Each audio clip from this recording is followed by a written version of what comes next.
delete that. Woohoo! Oh, nothing gets deleted. Oh, okay. Welcome to the Deadzone podcast. Deadzone is the sci-fi tabletop miniature skirmish game from Mantic Games. And now, here are your hosts Rob Harper and Jack Pike. I am your announcer, William Randolph Wintergreen. Welcome to a special episode of Deadzone the Podcast for the holidays 2016. In this episode, we have a special guest, Tyler from Deadzone on YouTube. He's in to discuss the GCPS faction beta list. And now on to the episode. And welcome to the Deadzone podcast. This is a special in-between episode, episode 63.5, and we have a special guest. With me, as always, is my bestie, my co-host, the one who keeps the train on the tracks, Rob Harper. Oh, I thought you were going to say our guest name. Yes. Hello. And consummate professional. I forgot to say that. That's slick. And with us today, our special guest, Tyler Schultz. Hey, how's it going? Not too bad. And where would we know you from? Oh, you might know me from Deadzone, the YouTube channel and Facebook page that are all about everything in the Warpath universe, including Deadzone and other things. Very nice. Unmentionable things. Yeah, things no one should talk about. Well, welcome aboard. It's good to be here, finally. You can talk about anything you want, as long as Rob says so, because he kind of runs how the things work. He's the one with the itinerary. But other than that, go to town. All right. Well, I definitely will. This is the first official appearance of Tyler, but usually he just is in the background, sneaking into shots, and he's in ever presence on the podcast. But this is the actual first time we let him talk. That's the key. Yeah, I feel like I've been mentioned a good handful of times, but this is definitely the first time you'll actually hear me. That's right. You always sneak in, but we don't let you talk. So, yep, you got the Deadzone. You've been covering a lot of Warpath. You've been covering Deadzone, obviously. A lot of battle reports and fluff. You like the covering the fluff a bit. And yeah, hey, what's coming up on your channel? Well, biggest and most important news is that Tim, my cohort, is coming back from Japan, his semester abroad. And we will be firing out a ton of bat reps soon. There's so many games I want to play at this point, I don't even know what's going to happen. So, yeah, expect some Deadzone, some Warpath. If I get over my laziness, I'll go back to my how-to play Warpath videos. But a whole lot's going to happen really soon here, especially with school finally slowing down. And, well, actually, I'm graduating, so school being over with, and now I can focus on my, career and mostly Deadzone. Oh, a high school graduate. Well, la-di-da, Mr. Fancy Pat, with your books and your learning. Actually, last time we made a joke about how young I am, people actually thought I was, because I said I was like 13, and people were like, wait, really? And no, I'm graduating college for anyone who doesn't know. So I think everyone knows. Now. You'd be surprised. I assumed you were 12. I thought you were lying about your 13-year-old age. I thought you were trying to seem older than you actually were. I was at the time. Yes, you're official. You're old enough to drink. That's the key. Yeah, in Canada and America. Well, Canada's easy, but States is important. Especially since Adepticon's coming up, so there's going to be some fun times there. Are you suggesting that there are alcoholic beverages consumed at Adepticon? There will be. Actually, yeah, last time we went, we didn't actually drink that much, but this time I think it's going to be a more party atmosphere due to the people getting involved. So it should be a fun time. We get some Deadzone in, we get some drinks in. It's a good recipe for excitement. Faux show. But we should get to the actual subject matter of this episode. And the thing that we wanted to talk to you about, because you're our official somewhat expert, is the GCPS beta list for the Deadzone. The Rules Committee put out a beta list, and we've only perused it, but you've actually played it, is that correct? That is correct. I've played 2 games, and I've definitely looked at it a lot. So, yes, I can speak on it for what I've played. Yeah, so that's good. We'll get some in-depth information about this list. We have some ideas, so we'd like to bounce them off you, and I know you've got some ideas about how to improve the list, so we'll get right into that. Does that sound good? That sounds wonderful. And, yeah, we'll also get right into the leaders of this GCPS. And the first leader is Corporation Major General, 33 points, 3 VPs. He's got, most of them have, he's got the best shoot, I think, of the whole army. He's got a 4+ shoot. The rest have pretty much 5+. He's got 5 fight, 5 survive, 1 armor, size 1, obviously, move 1 to 2, tactician 2, recon 5+. That's not very good, but I think that's the best recon leadership in the army, too, isn't it? Yeah, I believe so. Yeah, so their recon's not great with the GCPS. No, very average. That's kind of a theme for their whole army. Very average. Well, that makes sense. They should be pretty average. The GCPS, everybody always, the rules committee always talk about the enforcers being the middle ground, but I think GCPS makes much more sense to be in the middle ground. And this leader, his splat is the drone strike. And that's pretty cool because it's range 8, indirect 2 attack. Indirect 2 is pretty wimpy, but it's still pretty fun. Yeah, actually, I talked to Arthur about this, the guy who basically is in charge of the whole beta. And what he told me is, I thought that the 2 was a little bit too weak, but the goal of this is basically not to actually kill the things you're shooting at, but it's really to pin and kind of just throw off the enemy. And I think it really does achieve that, so I think it's good. Yeah, because it automatically pins everybody it hits, right? Yeah. Yeah, so that's cool. Indirect is interesting that way. Yeah, you have to get really lucky to kill people with an indirect too, but yep.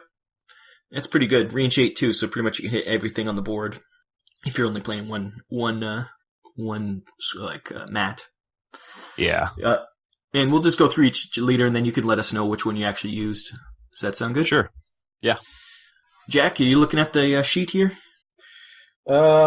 You told me we were doing a Mars Attacks fan list, so I'm not prepared. Literally, I'm in the weeds here. Like I don't know. The Gotham Police Department. I don't understand what we were talking about at all. Yeah, GCPD, as a lot of people call it. Oh, to answer your question, yes, I am looking at the list as we speak. Cool. Do you want to go over the Corporation Sergeant then?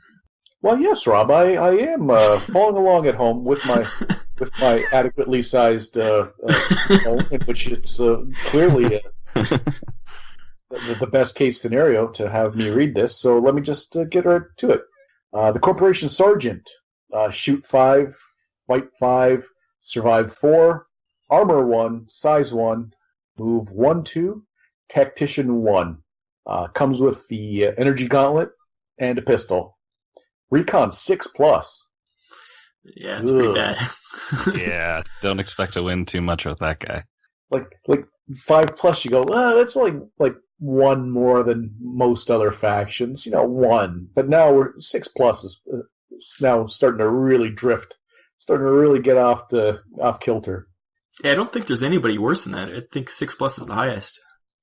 I don't think or anybody lowest, has a 7+. depending on how you look at it. Yeah. Highest number, lowest ability. Yeah, I think I think the original Starship Enterprise captain. He's in his chair. Yeah, he would blink twice to say my recon's better. So his splat, his command dice is Overwatch. Spend a Army special result when an enemy model moves into a cube containing an unactivated friendly model equipped with a weapon with rapid fire ability. Okay, that's a mouthful.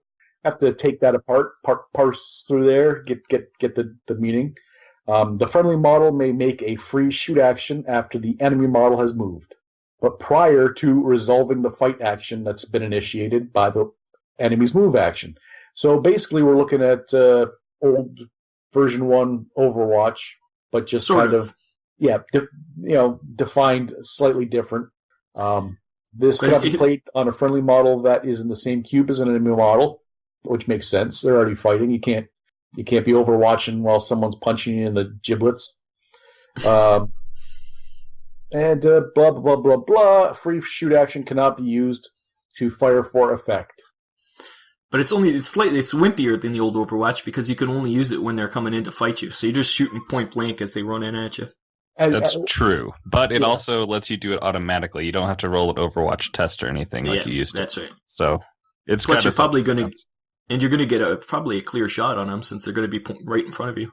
Actually, you're not, because this shoot action can't be modified for clear shot, high ground, or any of the other stuff. So yeah. Actually, I talked to Arthur about that one because I actually had this beta list before that little clause was in there, and I thought that'd be way too powerful. Yeah, the one I have isn't. It doesn't say that. So yeah. Well, the one that can be found on the Mantic blog, which I highly suggest that all the listeners go do, it does say that you can't do clear shot or any of that stuff. That's basically just to make sure it's not overpowered. Well, yeah, you pretty much kill anybody running in on you.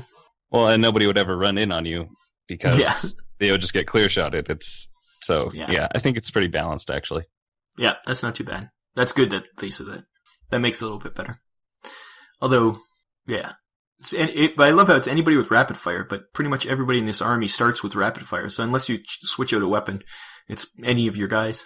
I don't know why they put that clause in there. I guess they just maybe because certain weapons you could, with sniper rifle or something. I guess you don't want them just blasting somebody. Yeah, with a weapon that's heavy or something that kind of just bends the rules too much to the breaking point. Although it does say you can use a hollow sight or a sniper scope, but I still think you have to have the rapid fire ability, so you'd have to pay for it. Or I think that's how that works. Yeah, so is there let me look at their sniper rifle. It doesn't have rapid fire, I don't think. No, I doubt they are. Rapid fire sniper rifle. That would be pretty crazy. Somebody does. I think one of it's not a sniper rifle, but I think the Veerman's one that's just like a sniper rifle has rapid fire. Remember in version 1 where the sniper used to be able to use the sniper ability with his pistol? Yeah, glad they changed that. Remember that? Yeah, I never agreed with that. No, we didn't either. Great, now I got to edit it. Someone get Georgie in here. But, that was a pretty good impression. That was a good Georgie.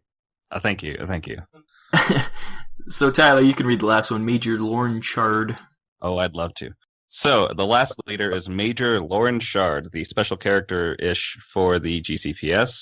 She has a shoot of 4 up, a fight of 5, survive of 5, armor 1, size 1, move 1 to 2, and tactician 1. She has a recon of 5 up, and she has a weight of fire gun with rapid fire as well. Now, she has a great army special, which gives weight of fire 3 to any model for the rest of the round, and you can do that before you shoot. And if the model already has weight of fire, then you use the highest one, which basically no one has higher than a weight of fire 3. So and you wouldn't give that splat to somebody who had it anyway. So yeah, usually not. So she's 30 points and 3 VPs. If I didn't say that already. So which leader did you use in your lists? So I have used Lauren Shard. And I've used the Sergeant. So I've used the Weight of Fire lady and the Overwatch guy. So cool. And which one did you find you liked the best? I definitely found that I like Lauren Shard a lot because that ability is fantastic, especially when your basically entire army is rolling on 5 ups, and then you get to re-roll up to 3 of them. It is crazy good. And since splats don't happen all that often, when it does happen, this one really feels like it's really effective. Yeah, it's cool. The Overwatch one, I was playing Enforcers when I used that guy, so it didn't come into play a whole lot. Yeah, it came into play once actually with an Assault Enforcer, but I didn't kill him, and then he came into my square and he didn't kill me because he's an Assault Enforcer. So that's right. They're hitting you with rubber weapons. So yeah. Or actually, I think they have really good weapons. It's AP1, but they just can't hit anything because they're terrible at fighting. They have little noodle arms and really great weapons attached to them. Noodle arms. And those helmets must obscure their vision or something. So yeah, they can't see what they're hitting. They're like, what? So it's like a Muppet with just wildly flailing arms and googly eyes, just like, "Ah!" Yay! Exactly. So yeah, I've tried the two. Obviously, having the sergeant only be 22 points is nice because you can afford more guys, and that obviously opens up a lot of good things. That's like a whole Marine if you want him. So between the sergeant and Shard, and the Major General actually there. So yeah, the cheapest one is the sergeant, who is only 22 points, and he's definitely pretty good. He's perfectly functional. Yeah. Although he does have that 6+ recon, but it's not like they have any better. The 5+ doesn't help that much. Tactician. No, basically, the trick with the recon is basically you just can't lose by too much. You can't. That's really, you're not going to win, so you better hope you don't lose by a whole lot. Yeah, you're just hoping to mediate the damage. Yeah, it's basically just, you know, you're not going to win, but at worst, hopefully they get to move 2 guys up on you rather than like take a whole bath.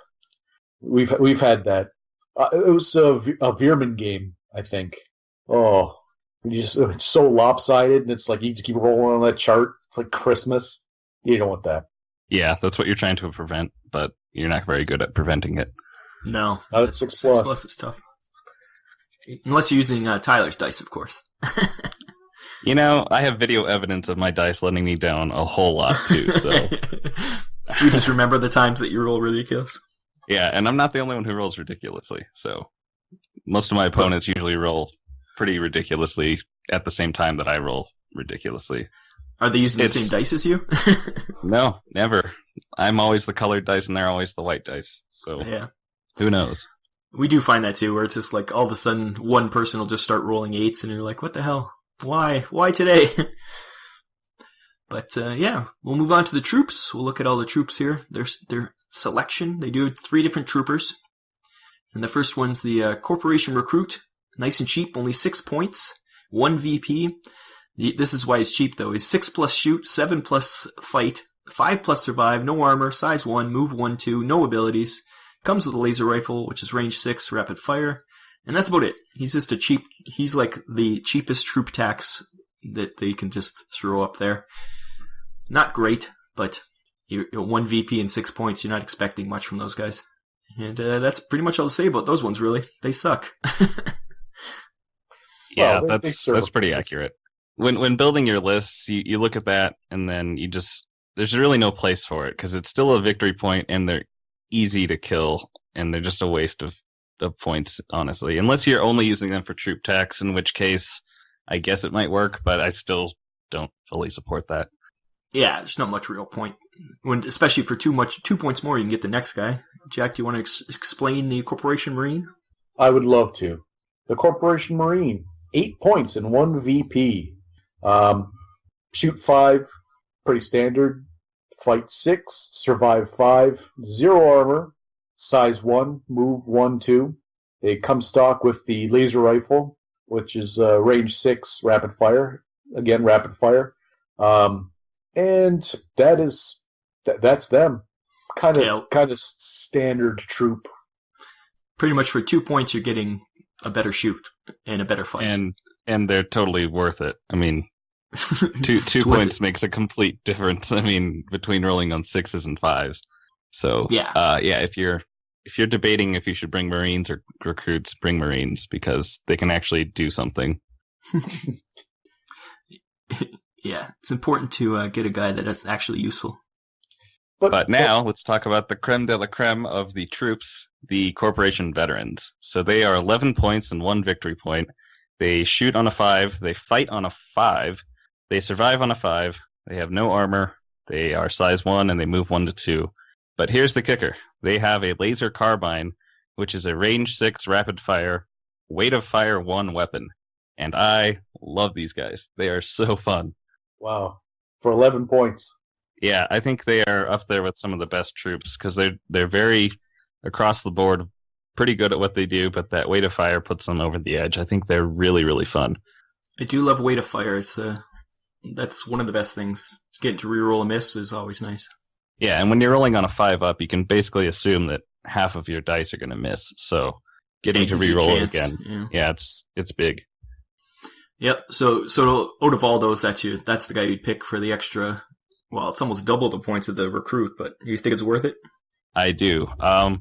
What I did in my games, and it seemed to work pretty well, is I brought a couple Marines and a couple veterans. I think a good blend of them is good, just because 11 points does rack up fairly quickly if you bring a ton of them. But a good mix worked out pretty well for me. So I like those two troops, and I don't really see much place for the recruit. Yeah. Oh yeah, the recruit's so slick. It may be cheap, but it's pretty useless. So that's pretty much all the troopers. The cheap troopers. It's always nice to get cheap troopers in an army. But yeah, we'll move on to the specialists, I guess. And it's funny how they list these ones, because the best one I think is first. So, and that is the Ranger. 16 points, 2 VPs, shoot 5, fight 5, survive 4, size 1, move 1, 2, and they have that super ability, aerial deployment. And they come to laser rifle, but you're probably going to replace that with something like a rocket launcher or a missile launcher, I should say, or a sniper rifle or something, because you can get these guys with the aerial deployment anywhere on the board. That's pretty nice. Like you said though about aerial deployment, you think it's a little too powerful, Tyler? I think it needs to be play tested a lot. So aerial deployment, basically, after you guys set up and you do your recon moves, these guys can drop in anywhere on the field before anyone starts moving, and then that's where they start the game from. And this has a little bit of a back and forth, honestly, because on the one hand, you can get a really great vantage point that can, kill the enemy in the deployment zone, and that's where it could be abused, is if you brought a ton of these guys and you can just wipe out the enemy before they really have a chance. That's the downside. I guess that's the upside. Upside, yeah, if you're using those guys. But the downside of that is if they do survive, your guys are usually in a terribly vulnerable spot. Yeah, you're probably going to be killed. I haven't brought a whole lot. I brought, I think, 3 in one game and then 2 in another, and it's kind of tricky to get a good start, because usually what happens is you put a guy there and then he pops one guy in the deployment zone, and then the whole deployment zone turns their heads and then lights up the whole cube, and the guy's no more. So you're trading them, eh? You have to shoot high value targets because you're trading these guys for whatever you're shooting at. Right, exactly. So yeah, if you take out a enforcer specialist, great, but your guy's probably not going to survive the next round. You're going to try to shoot the leaders or shoot someone like that with these guys. Yeah. So yeah, I think it needs to be play tested. I'd like to play a list where you just bring a whole ton of these guys and just really see if you can break it. Oh yeah, they're so cheap too. I would spam the hell out of these things. Yeah, I think my deployment, they'd look over and go, okay, there's a leader. Where's the rest of your guys? You'll see. Right, and I think that's where there might need to be a tweak if that's too overpowered, which I could easily see it being too overpowered, especially if you had a few shoot dice on the first round, because you could really just pump away shots from really great vantage points. But yeah, I think they're really good otherwise. They have the 5-up shoot and the 5-up fight, but the kicker here is that they have the 4-up survive, and basically no one else in this entire list has a 4-up survive. Yeah, so that's one of the best. That's pretty nice. Yeah, I think we checked it out with a sniper rifle. It's like 24 points or something like that. So you could just drop 24 points, guys that can be within range first round. That's with a sniper rifle. You take the high ground. You're just shooting down, hopefully getting some clear shots. You're going to be deleting people. Like you say, you're trading them. They're probably going to die, but that's pretty powerful. And I think you can also give them like grenade launchers and things, which can really be bad for deployment zones because you can hit multiple targets. So I think one possible solution, if this ends up being too broken, which it probably will be, is if they can deploy, but they come in on the second round. That way the deployment zones have a chance to kind of spread out, and then you can start shooting at guys, but then you'll still be vulnerable. So it'll be a good balance, I think. But really, now that indirect fire can happen first round, it's not that much different than having a pulse bombard or a mortar or something that's lethal to the deployment zones right off the hop. It's not that different. No, that's a good point. Horrible. Yeah. Actually, I don't think they can take grenade launchers. Now I'm looking at it. I thought they could take missile launchers or something like that, or something good. Anti-tank, frag. marksman, sniper for weapon options. Yeah, anti-tank. Isn't that something really good with anti-tank? I don't think so.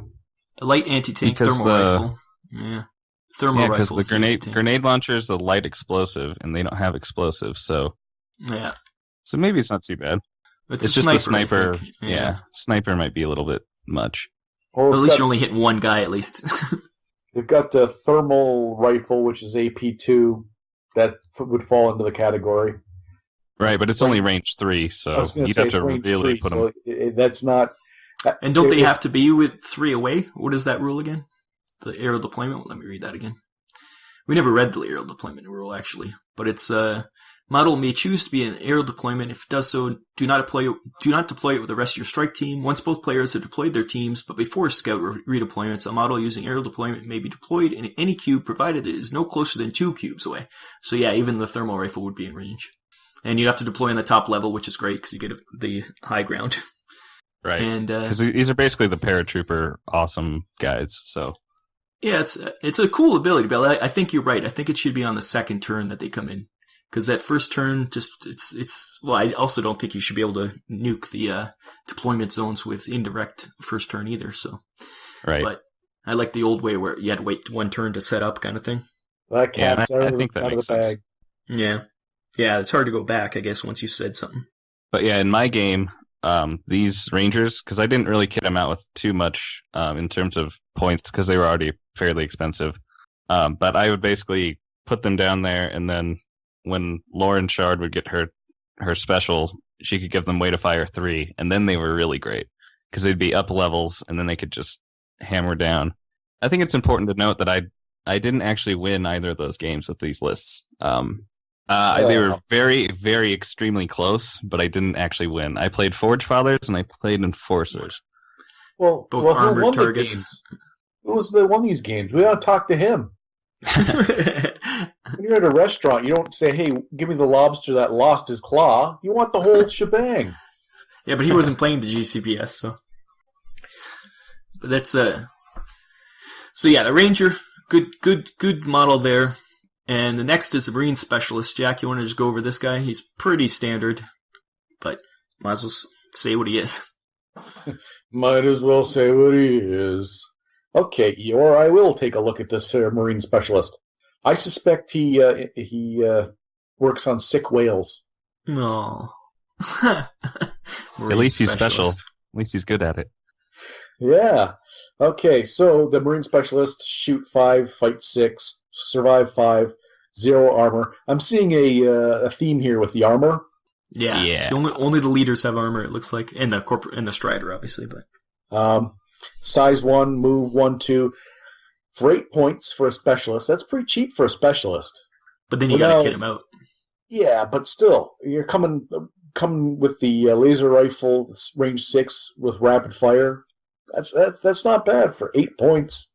Well, it's actually the exact same. Yeah, it's the exact same as the Marine, but he can take a whole bunch of options. Right. But you've paid the troop tax for this guy, which you do have to factor in. You had to pick someone else for this guy, be it a recruit if need be. But and that's where this guy has his charm, because he's got the small arms, light assault, explosive, marksman. So you can kind of play around with whatever your play style is. Yeah, like that's what the specialists in every army. It's just to add whatever weapon, right? Yeah, typically.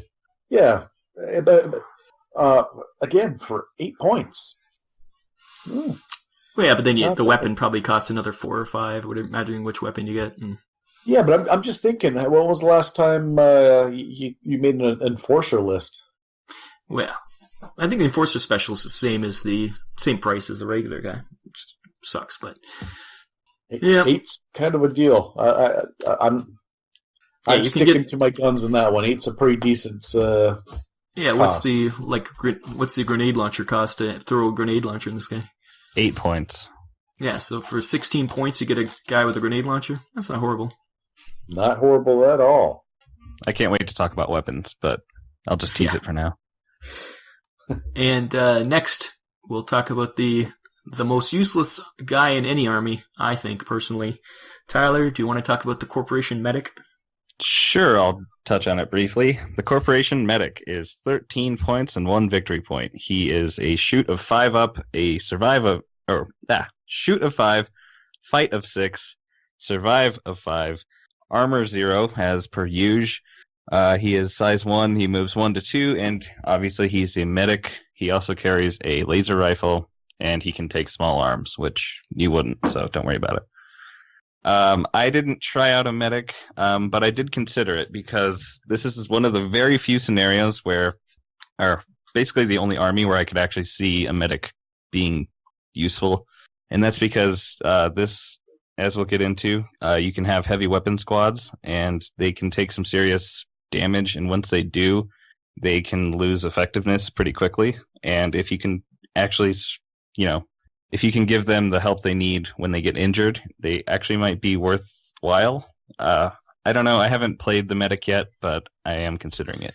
I just find he's a little expensive just to be a guy who helps out the weapons team, right? Like, he should be only 8 points or something. 13 points is a lot of points. Yeah, in addition to being a specialist, I think because you're basically paying for the specialist slot in your army, but you're also paying 13 points, which is pretty hefty. And that's why I never brought him, because he's a little bit expensive. So maybe if they drop the cost on him, I might consider it more. Yeah. And the next guy is very similar. He's the Corporation Engineer. He's 13 points, 1 VP, 5'6'5", 0 armor. As always, the 1-2, size 1, 1-2, but he's got the Engineer. And these guys, the Engineer is actually kind of useful because they have that new ability, or that new item. What is it, Tripwire? Yeah, it's a trip mine. Yeah, which the trip mine doesn't make sense to me because you can set it off. Shouldn't it be just whoever steps into that square sets it off since it's tripwire? It should be remote detonated then. But we'll talk about that later. Once again, engineers, I'm not a big fan of engineers. The Enforcer Engineer I've never used, so I find that, once again, you're paying a lot for a guy. Yeah, I don't use Brocker Engineers either. No. They're kind of expensive, and they don't have a whole ton of use. Yeah, exactly. You're using them for one item, for one reason. It used to be that they were immune to the what's it called? The booby traps. Booby traps, yeah. But now, is there even booby traps in the game anymore? Well, there's the one item that's booby trapped, but it's like 1 out of the 16 counters, so you might not even have it when you play. Yeah. And next, last and not least, obviously, because the medic kind of stinks, but the heavy weapons squad, 12 points, 1 VP, shoot 5, fight 6, survive 5, armor 0, size 3. That makes a difference. Move 1-2, which I've seen the model. Still moving regular. It seems weird. Bipedal pace and carrying something that's the size of like a person. They're pretty strong dudes, young fellows. Yeah, that's right. Yeah, they probably should have a 1-1 move since they are so big. Yeah, but they also can't shoot if they move, so it's not a big deal. Yeah, but the poor. Although getting him into position, I guess 1-1 would make more sense. Especially when you get the things like the Stage 1, who's only 1-1. Those guys only move that slow. Before we get too far into it, I just looked up the Engineer ability, and they are immune to booby traps. So before people start commenting about that. But it is the rolling their eyes home. The only booby trap is that one item, though, right? It's not like before when you had that card, which you could get played a lot more. Yeah, exactly. I honestly think that Engineers should work just like medics for vehicles. Yeah, that would make sense. That'd be cool. That would be pretty cool, because then your Strider would be way more survivable. Not that it really needs it, but yeah, it'd be cool. I kind of like the fact that you would have like drones being piloted, little vehicles being piloted. Like I would have to say you'd need to say maybe if you had one guy and a couple like bomb bots running around or something like that. Having a 1-to-1 ratio of, say, like the little dwarf cannon thing or something. It's not, especially not for 200 points armies. You don't have the extra cash to just throw at something like that. Maybe. Yeah, their combat effectiveness just doesn't stack up to the points. So I don't know. Anyways, back to the heavy weapons team. I didn't mean to throw off the conversation. Did you use the heavy weapons team when you played? I did. Between the two games, I've brought in I don't think that's a word, but I used the autocannon, the missile launcher, and the mortar. So I decently versed in these guys. You gotta love mortars. They look fun. Yeah, they are pretty cool. I like the way they work. They're a little bit. I think they are more intuitive, honestly, than the other crew-served weapons like the plague mortar and things like that. I think this actually makes more sense. I think it's more fun to use. And the reason they did the way this works with the size 3, but then like the reason they're size 3 and not 2 separate models is just because that's how their models are made. Yeah, I like that better. Yeah, I think it should work like that for all of them because like having a separate loader is just really lame. Yeah, I agree. I think the teams used to be kind of like that in the first version, where they were kind of more one item. But now they have the loader who you can buy separately, and this I think works so much better. They should have done this right from the start. Just make them size 3 and put them on a single base. Yeah, I think it works pretty well, and they're pretty fun to use too. Anytime you get big guns firing, that can take but if they lose a guy, don't they lose their Yeah, I think so. They lose that loader ability kind of thing. Check. Yeah, when models with this rule are injured, weapons they are equipped with are considered to have this slow reload. Yeah, and that's what you're saying. Get the medic in there to bring them back so it's quick again. And I think it makes sense for all the weapons, except for the autocannon. I know the autocannon you have to set up, but then I feel like once it's set up, you should be able to rock that thing for a while. Well, maybe it just goes through bullets that fast that you have to reload all the time. I guess. Yeah, but it's not belt fed. It's like it's got an M1 the clip that pops at the top. Ping, and then you have to reload. Well, I like the fact that the heavy crew, the crew serve weapons, it has variety, which is a nice plus. Depending on what you want to play, it's sort of like a hard point on a vehicle that you can tinker around with. I like that. It's a flavor that I think I like the models too, but it's a flavor that I think the corporation, a lot of people will really get a kick out of. Well, and it's some durability too. Having size 3 makes your guys actually, stick around for a little bit, which is pretty important in this list because basically no one else can stick around. So it's good. I really do think they're a lot of fun to use. I recommend you at least try them out. If you're skeptical, just try them because they're fun. It also depends on the map you're using too, because some of these require some pretty good line of sights, and since they're so slow and bulky, if you have a really, really dense board with, no firing lanes, you're not going to like these guys at all. Or you just take the indirect one more. Hope to get some overhead shots at least. Yeah, exactly. And lastly, Tyler, you want to talk about the only vehicle on the list? Oh, sure. It's everybody's favorite neighborhood corporation Strider. 30 points, 3 victory points. It's got a shoot of 5, fight of 5, survive of 4, armor 3, size 4, move 1 to 2. It's a vehicle, and it can take 2 hard points, just like everything else. Yeah, they're pretty much like every other Strider. Average Strider. Yeah. Yeah, no harm in that though. Like there's a place for it. I like that. Do you think they're missing? Should they have a mule vehicle or some other, like a bike or something, other than just the Strider? I don't think it's necessary, but it would be kind of cool, I guess. I don't know exactly how big the mule model is, so I can't really speak on if it should be in there or not. But it's hard to see if it'll. I don't think it'll fit in one square. I believe it is bigger than 3x3, but yeah, from the looks of it, it looks a little bit too long, and it wouldn't quite fit. And I don't know why you'd put all your troops in there in Deadzone because it's such a small board. I don't know why you'd have to pile 10 guys into the back of a truck to move them up 2 cubes. Unless you get it has a gun on top. I think maybe you can use it as a weapon platform. Yeah, kind of like a Warthog in Halo. Yeah, that's right. Yeah. Then I could see a little bit of use, but I don't think that they need other vehicles or anything. I think this list is actually super, super fun. So, Well, it's good to have the GCPS in the game at the very least, anyways. yeah. Vehicles are always like the second wave of a faction, anyways. Deal.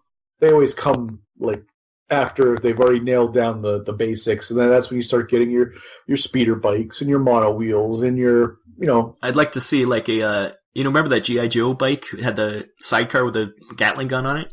I'd love to see that with these guys. Sidecars. Yeah, that'd be Just unique a to their motorcycle with a it'd be cool. with the goggles and the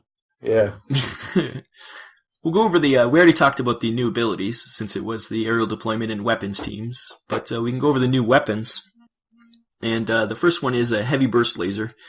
You actually modeled your Strider with one of these, right, Tyler? I did. Yes, I took the heavy burst laser from the fortified battle zones scenery, and it looks perfect on the guy. So just with some beautiful hot water method, you can make your own if you have this piece.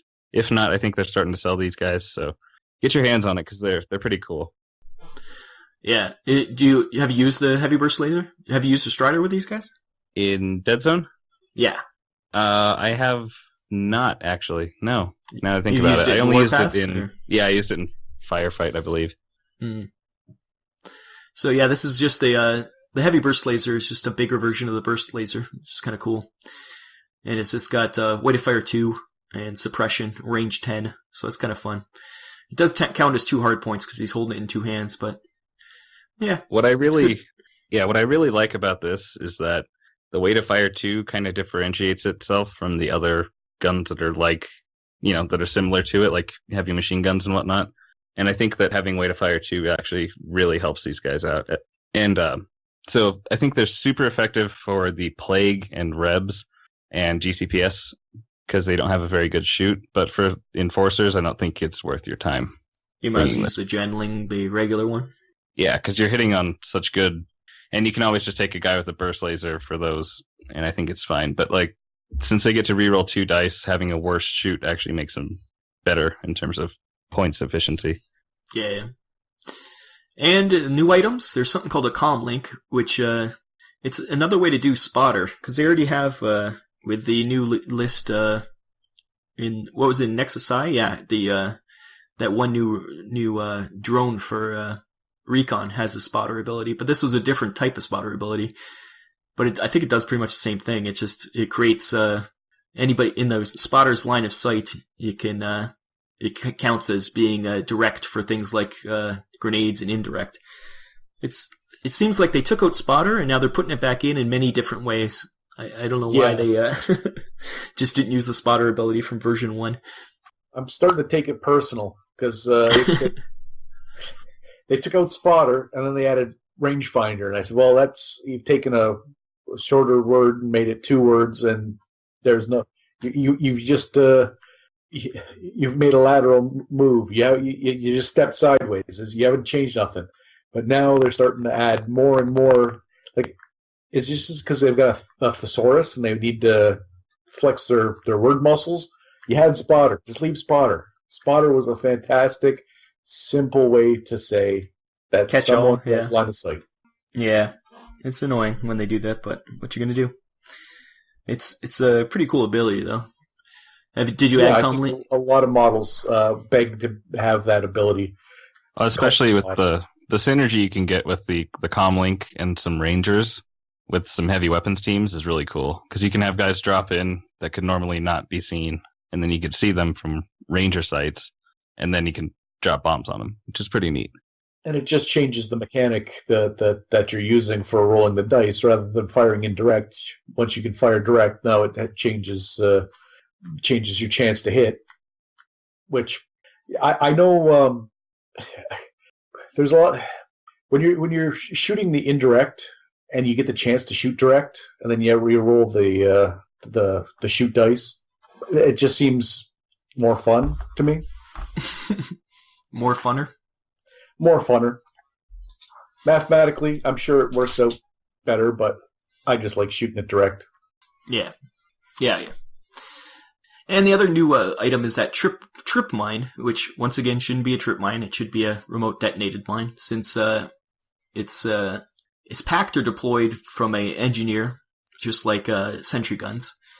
But you put a token in the square, and anytime somebody comes into that square, the owning player may choose to detonate the trip mine. Well, really, trip mines aren't chosen to be detonated. You trip it, and it blows up. But it's a frag 2. Once again, you're probably just going to knock people down with it. Frag 3, actually. They revised they changed that? Oh, okay. Yeah, I had the same complaint because I saw what you're reading right now that said Frag 2, and I thought it was completely worthless. Yeah. But now that's Frag 3, it has a chance of killing something. And it says it ends the model's activation, which is kind of cool too. Yeah. So it's neat, but once again, it should be a trip mine because it should just automatically go off then if it's trip mine. Yeah, it's all right. My only issue with it is that cubes are usually pretty easy to avoid if you don't want to go into them, and it's not like you can keep it secret. And you have to get your engineer up there to deploy it too. So yeah, it seems so situational to me. I don't really see it, but if someone can make it work, I don't know. I think it'd be pretty neat in terms of what's happening, story wise. But I don't know. I don't see it.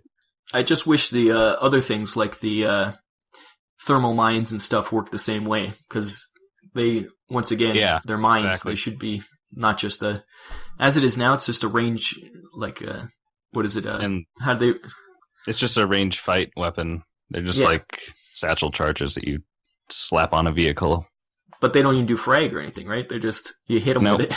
Nope, they're just AP somethings. It's kind of goofy. I think they should make all the mines work like this. Yeah, I agree, 100%. And then the weapons. You wanted to. We're not going to go over every single weapon, but there's any of them you want to hit on there, Tyler? Oh, I'd love to. Yes. Sure. So this right here is the reason why they are some of my favorite, or this is one of my favorite factions, simply because of this weapon list. It is so much fun because there are so many things you can pick, and they all do their own little thing. So basically where this list really gets interesting is because you've heard us talk about all the guys in this list, and they're all very average to all right. None of them are really standouts. But when you start giving them a whole lot of weapon options, they become a lot of fun. So some of my favorites, like I said with the veterans, their laser carbine with the way to fire 1 is very helpful. So that's a good one.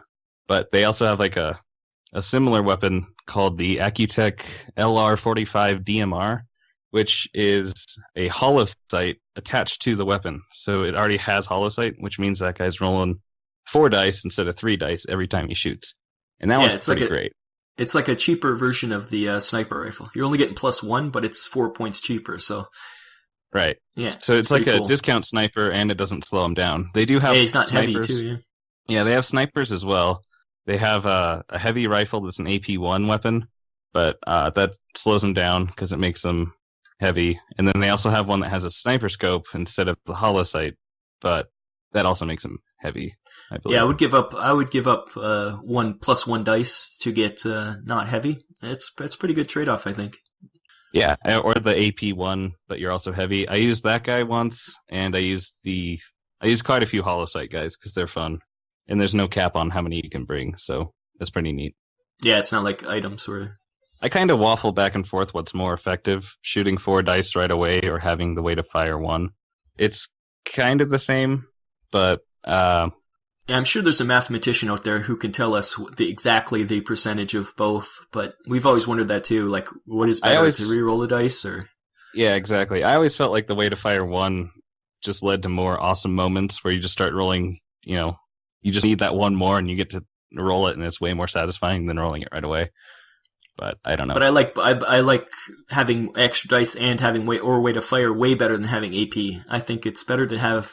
Maybe it's just because I once again you get those awesome moments the more dice you roll. But sure, you get AP1, you knock down an arm, but if you're rolling 4 or 5 dice or getting rerolls, I find it's a lot more effective. Especially it's more useful because not everybody has armor.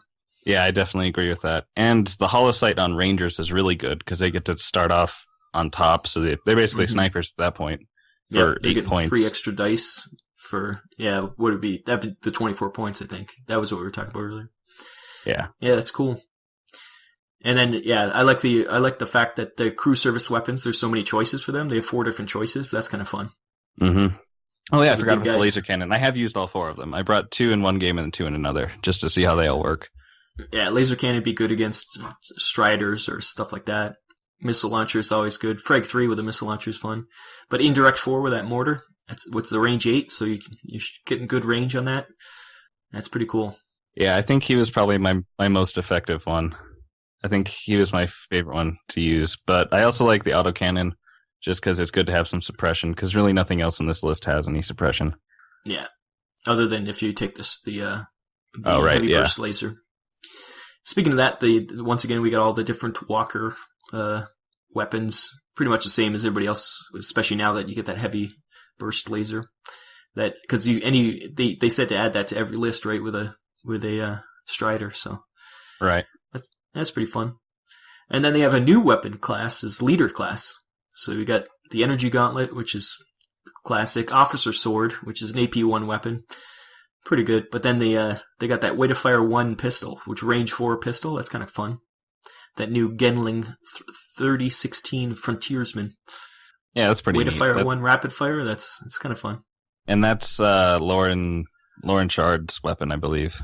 Yeah. Mm-hmm. It's pretty neat. I like using that, just because it kind of follows her theme of puking bullets or lasers or whatever they do. Yeah, it's kind of So- cool. Yeah. Where do you think this list falls in power ranking amongst the other factions? To me, it's got a ton of potential. I don't believe I haven't played it yet, but it doesn't feel like it's weighted to one end or the other. But Tyler, what do you think? I would agree with what you said. I think they are very reasonably priced and very reasonably effective. I think it's really neat that you can bring, a ton of guys. Like, you can bring 10 veterans, a whole squad of 10 veterans for 110 points, and then you still have another 90 to work with other stuff. And they're like a horde army, but they're not, because you're not charging. But they're really fun because you get to bring so many guys, and you never get too attached to any of them. So it's Classic army mentality. yeah, it's really World War II Russian of them, because you can really pile on the guys, and I've had some of the most fun recently with Deadzone playing these guys. I think both of my games were within 2 or 3 victory points of a win or a loss.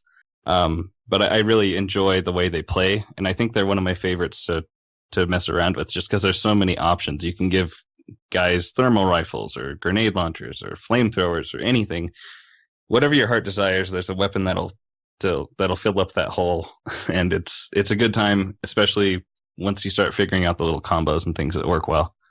Yeah. And the only thing that, it might be a little powerful is that aerial deployment, but like you say, if they this little tweak here or there, and they can fix that.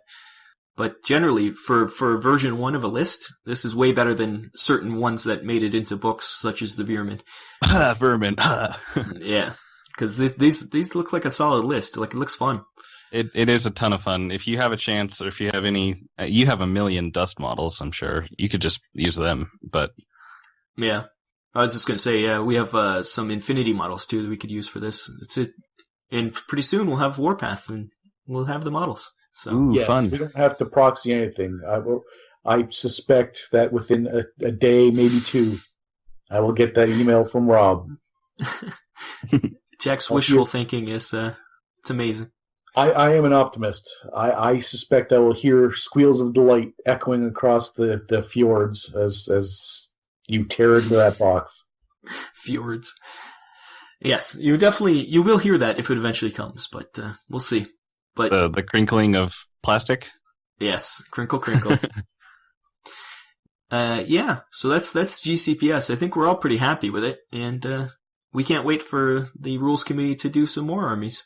Yeah, this one definitely falls in probably like my 3rd or 4th favorite faction to play. It's somewhere in there. So if anyone hasn't seen this list yet and wants to see it instead of just listening to us talk about it, go find it on the Mantic blog. It's on the Facebook pages too. Just the easiest way is to just search GCPS within the groups on Facebook, especially the Deadzone Fanatics one, and it pops up right there. So if you haven't done it yet, check it out, and you should definitely play this one.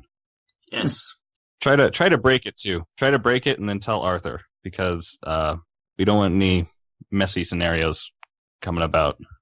Yeah, we'd rather find out now than after it's been released. Everything should be play tested more, and I think unlike the Veerman, where the Veerman were hard to proxy, this is easy to proxy. Like say any army, any military people you have can proxy for these guys. You could even use Pathfinders if you wanted to. I mean, it would work. Plus they have the old Warpath. I do have 10 Warpath Marines back in the day, so you got those already out there in the wild too. Or go to the dollar store and buy some plastic army men, the little green guys. Use them. I mean, it really would work. They're probably a little short. I don't know. I've never really put a plastic army man against they might not be. They might be a good size. They might be a little bit too big, would be my guess. I don't know. Yeah, I haven't played with a plastic army man in probably 20 years. So. Send a picture if you do play with a plastic army man. So that'd be cool. Do kids even play with plastic army men anymore? Like I'm sure they're a choking hazard or something. Like they probably don't even sell them anymore. Yeah, I can't imagine that they're high on the list of, you don't see a commercial with the kids. Let's go outside and play with these. Do they light up? No. Well, back when I was a kid, 3 or 4 years ago, I played with them. So. Oh, there you go. I think you're the last generation to play with plastic army men. But yeah, that covers it. So you've got your channel going. You're going to have more bat reps coming up, and you're going to be at Adepticon. Anything else coming up for you? Like I said, I'm going to get. Or I don't know if I said that, but I will have a crazy box, which I will be unboxing. That'll be fun. I've never done an unboxing video, but it'll be a good time. In addition to that, I would expect, hopefully, that I start doing some how to play Warpath videos again. I've really slacked on that, mostly because of school, so it's not really slacking, but damn actual life. In the eye of the public, it's slacking. So I'll have to pick up where I left off with that. And yeah, Tim will be back. We'll be able to get some more bat reps going, and I have a whole ton of painting to do, and I'm gonna have way more once Warpath arrives. That's right. It's all going to come at once. You get your crazy box and Warpath. It'll be buried in plastic. I won't have to buy a miniature for years. Yeah, you used to be rolling around in them. But yes. Yeah, and then, Adepticon. I was going to say, hopefully I don't buy anything at Adepticon, but I will be at Adepticon 2017. If you want to see all the lovely people you're hearing right now, we will all be there, and it will be great. Yep. And you have everything booked, all ready to go? I do.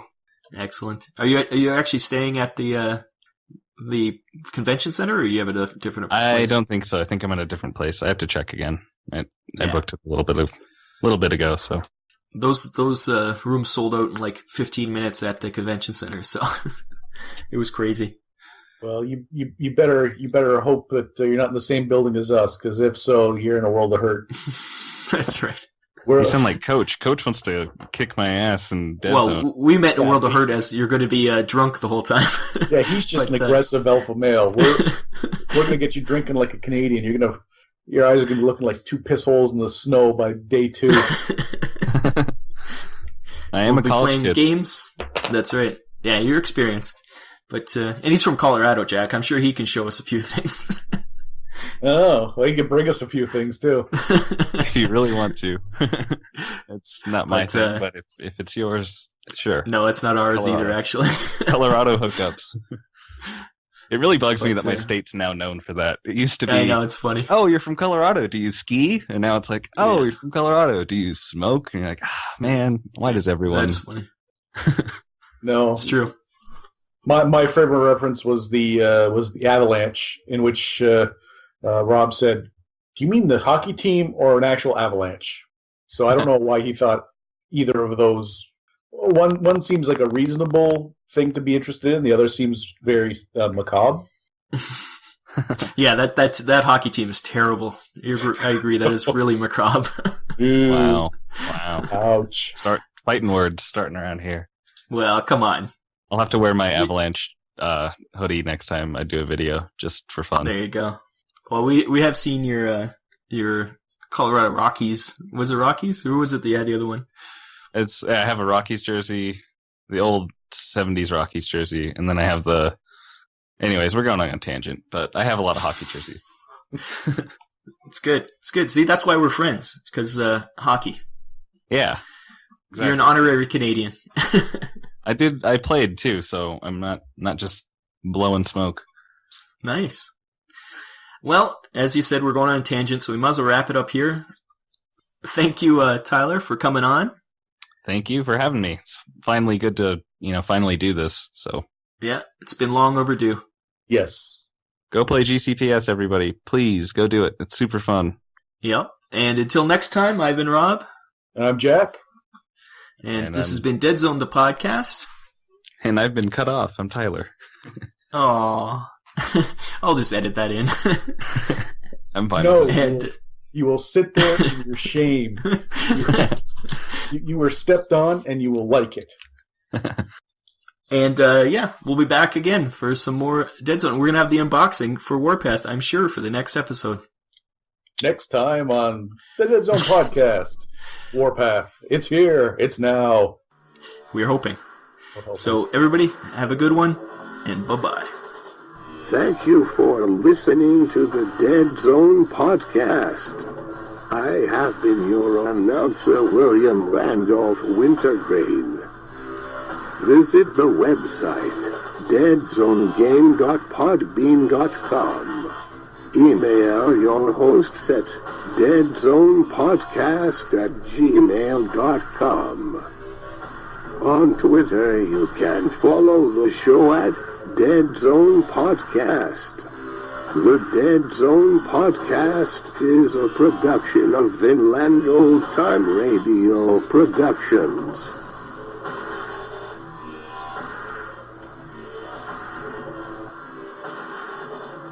You have been listening to the Deadzone Podcast. And now, a word from the fine folks at Vinland Old Time Radio. You think this is funny? Oh, you don't? Oh. Then maybe you'll find Vinland Old Time Radio more of your liking. More of your liking indeed, Rob. VinlandOldTimeRadio.podbean.com. It's where the funny lives.